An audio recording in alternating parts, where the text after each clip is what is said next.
حضرت عزیر بن شرقیہ علیہ السلام کو قوم بنی اسرائیل پر نبی مقرر کر کے بھیجا گیا تھا۔ جب بنی اسرائیل کی بدعمالیاں حد سے زیادہ بڑھ گئیں تو خدا کی طرف سے ان پر یہ عذاب نازل کیا گیا کہ ایک ظالم بادشاہ بخت نصر بابلی جو ایک بہت بڑی فوج کے ہمراہ بیت المقدس پر حملہ کر دیتا ہے، جس میں 1,00,000 لوگ مارے جاتے ہیں اور لاکھوں افراد کو گرفتار کر کے لونڈی اور غلام بنا دیا جاتا ہے۔ تاریخ میں آتا ہے کہ حضرت عزیر بھی انہی جنگی قیدیوں میں شامل تھے۔ بخت نصر کے حملے اور توڑ پھوڑ سے پورا شہر ویران ہو جاتا ہے۔ یاد رہے کہ بخت نصر قوم عمالقہ سے تھا، جو کہ اس قوم کے بہت بڑے بت نصر کے پاس لاوارث دیکھا گیا تھا، جو بعد میں بخت نصر کے نام سے مشہور ہوا، یعنی نصر کا بیٹا۔ لوگ اسے اس بت کا بیٹا سمجھتے تھے۔ یہ لڑکا بڑا ہو کر قہر اسف بادشاہ کی طرف سے سلطنت بابل پر گورنر ہوا اور پھر یہ خود دنیا کا بہت بڑا بادشاہ مشہور ہوا۔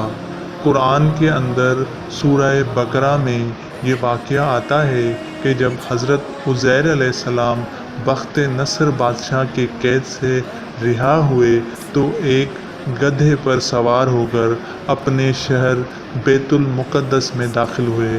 وہاں ہر طرف ویرانی اور بربادی دیکھ کر آپ کا دل بھر آیا اور آپ رو پڑے۔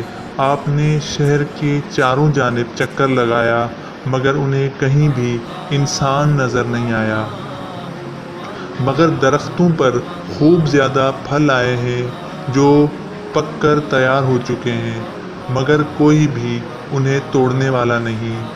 یہ تمام منظر دیکھ کر نہایت افسوس اور حسرت کے ساتھ آپ کی زبان سے بے اختیار یہ کلمات نکلے: انی یحیی ھذہ اللہ بعد موتہا، جس کا مفہوم ہے کہ اس شہر کی ایسی بربادی اور ویرانی کے بعد بھلا کس طرح اللہ تعالیٰ پھر سے اس کو آباد کرے گا۔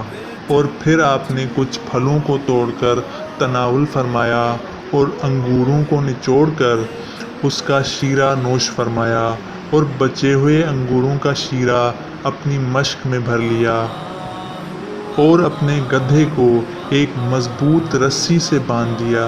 اس کے بعد آپ ایک درخت کے نیچے لیٹ کر سو گئے۔ تاریخ میں آیا ہے کہ اسی نیند کی حالت میں آپ کی وفات ہو گئی۔ اللہ تعالیٰ نے آپ کو درندوں، پرندوں، چرندوں اور جن و انسان سب کی آنکھوں سے آپ کو اوجھل کر دیا کہ کوئی بھی آپ کو دیکھ نہ سکے، یہاں تک کہ 70 برس کا زمانہ گزر گیا۔ دوسری طرف ملک فارس کے بادشاہوں میں سے ایک بادشاہ اپنے لشکر کے ساتھ بیت المقدس کے اس ویرانے میں داخل ہوا اور بہت انسانوں کو یہاں لا کر بسایا، حتیٰ کہ اس ویران شہر کو دوبارہ آباد کر دیا۔ اور 100 برس گزرنے کے بعد خدا کے حکم سے جب حضرت عزیر علیہ السلام موت کی نیند سے بیدار ہوئے تو آپ نے دیکھا کہ آپ کا گدھا مر چکا ہے اور اس کی ہڈیاں گل سڑ کر ادھر ادھر بکھری ہوئی ہیں، مگر تھیلے میں رکھے پھل اور مشک میں رکھا ہوا انگور کا شیرہ بالکل خراب نہیں ہوا۔ آپ نے یہ بھی دیکھا کہ آپ کی عمر ابھی 40 برس اور آپ کے سر اور داڑھی کے بال ویسے ہی کالے ہیں۔ اس پر آپ حیران ہو کر سوچ بچار کرنے لگے کہ یہ سب کیسے ہوا۔ تب آسمان سے وحی اترتی ہے۔ اللہ پاک حضرت عزیر علیہ السلام سے پوچھتے ہیں کہ اے عزیر، آپ کتنے دن تک یہاں رہے ہیں؟ آپ نے خیال کر کے کہا کہ میں صبح کے وقت یہاں سویا تھا اور اب عصر کا وقت ہو گیا ہے۔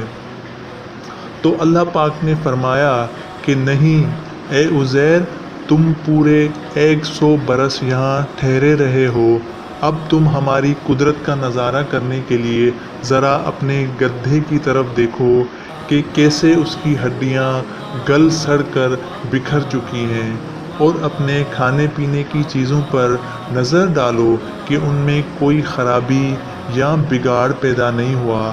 پھر ارشاد فرمایا کہ اے عزیر، اب تم دیکھو گے کہ کیسے ہم ہڈیوں کو اٹھا کر ان پر گوشت چڑھا کر اس گدھے کو زندہ کرتے ہیں۔ اور پھر اچانک بکھری ہوئی ہڈیوں میں حرکت پیدا ہوئی اور ایک دم تمام ہڈیاں جمع ہو کر اپنے اپنے جوڑ سے مل کر گدھے کا ڈھانچہ بن گیا، اور یوں لمحہ بھر میں ہڈیوں پر گوشت چڑھ گیا اور مکمل گدھا زندہ ہو گیا۔ یہ سب دیکھ کر حضرت عزیر علیہ السلام نے بلند آواز سے کہا، اعلم ان اللہ علی کل شیء قدیر، کہ میں خوب جانتا ہوں کہ اللہ سب کچھ کر سکتا ہے۔ آپ کو ہماری یہ ویڈیو کیسی لگی کمنٹس میں ضرور بتائیے گا، اور ہمارے چینل کو سپورٹ کریں، سبسکرائب کریں۔ Thank you for watching.